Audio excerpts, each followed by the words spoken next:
because it's not a state. The state is supposed to be its own government, right? So you're supposed to tax to the state because that comes before the citizen.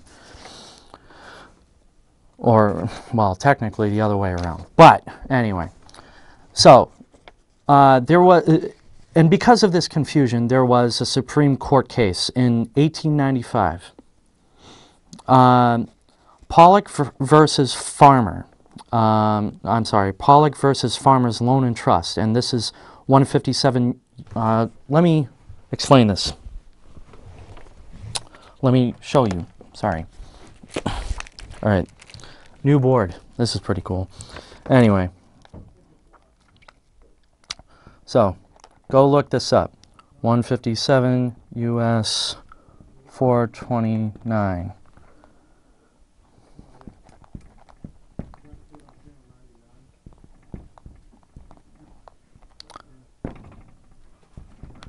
Farmers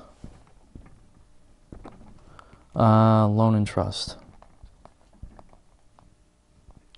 So, what happened here? Let me just read it. Go look this up for yourself. Don't take my word for any of this.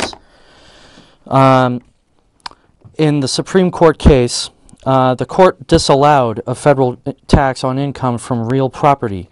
The tax was designed to be an indirect tax, which would mean that states need not contribute portions of a whole relative to its census figures.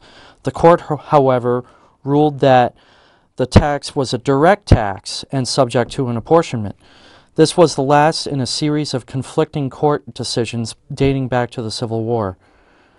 Between 1895 and 1909, when the amendment was passed by Congress, the court began to back down on its position as it became clear not only to accountants but to everyone that the solvency of the nation was in jeopardy. In a series of cases, the definition of a direct tax was modified, bent, twisted, and coaxed to allow more taxation efforts that approach the income tax. Finally, with the ratification of the 16th Amendment, any doubt was removed. The text of the amendment makes it clear that though the categories of direct and indirect taxation still exist, any determination that income tax is a direct tax will be irrelevant, because taxes on incomes from salary or from real estate are explicitly to be treated as indirect. The Congress passed the amendment on July 12, 1909, and it was ratified on February 3rd, 1913. So you can find this at usconstitution.org, I believe it is, .org. This is just a clarification. Basically, tax on income is supposed to be indirect, and the Federation has no jurisdiction on that. The state does. The state can do that because it's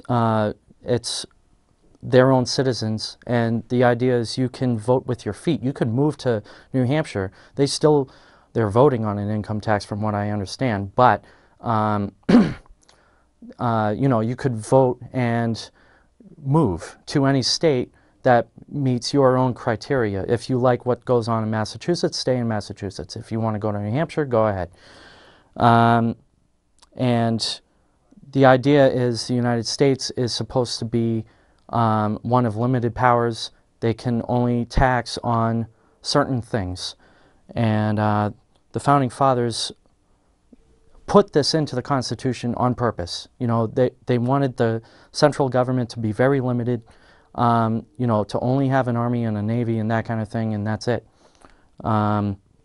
So that's what's going on with that. But that's the constitutional aspect. Oh, by the way, there's also the idea that the 16th Amendment was never ratified. Let's say that were true. Nothing would have changed. Because the Supreme Court already stated all of this. The Supreme Court already said that they don't have to, or they cannot go through with an income tax. Now, let's say let's say that the 16th Amendment did actually change the wording or added wording to it, then that amendment would be unconstitutional because it doesn't meet the criteria of the Constitution in the first place. So that's the constitutional aspect. So check out Article 1, Section 8, Clause 1, Article 1, Section 9, Clause 4, and the 16th Amendment on your own. Go ahead, check it out. Don't take my word for it. Go to different sources. But the point is, we do have an income tax. So, let's say that the Constitution says you don't have to do it. Doesn't the code already say you have to pay the income tax anyway? Well, no. A, it would be unconstitutional. B, I have no B. Never mind. It's unconstitutional if we were to be taxed on income. So, here's the proof in my eyes. I've done my own research. There's a lot of different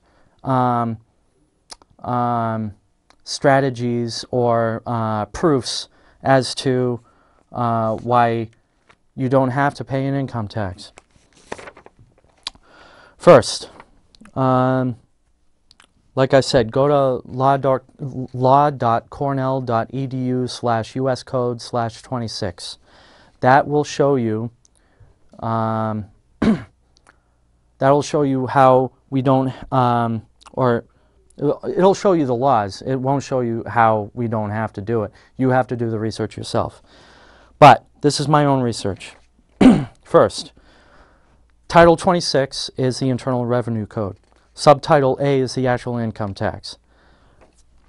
So, first off, let me write all this down now. Oh, okay.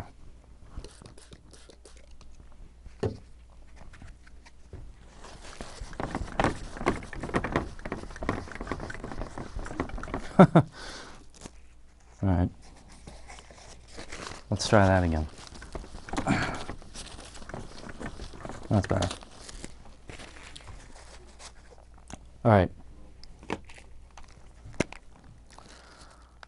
Title 26, Subtitle A. That's how I'm going to write it. This is the income tax. Go check it out. Chapter 1 of this subtitle is normal taxes and surtaxes. And it seems that we are all having to pay into this part. Chapter 1. Check that out. Normal taxes and surtaxes. This is all very normal stuff. This is where you find the table, which is in subchapter A. Subchapter A. So chapter 1, subchapter A. I'll use the same notation. Subchapter A is determination of tax liability. And this is where you find all of the tables and, you know, if you're an individual, then you have to, you know, look in this table and figure out how much you make and what your gross income is and your taxable income. This is where it all comes down. This is the actual law. This isn't a publication or anything like that. The law. Very different. So, when you check out, so section 1 is, or where is it? Section 5, cross references to, check out, how did they do this? Section 5 is cross references relating to tax on individuals. This isn't saying much, but it does point you in the right direction. So if you check out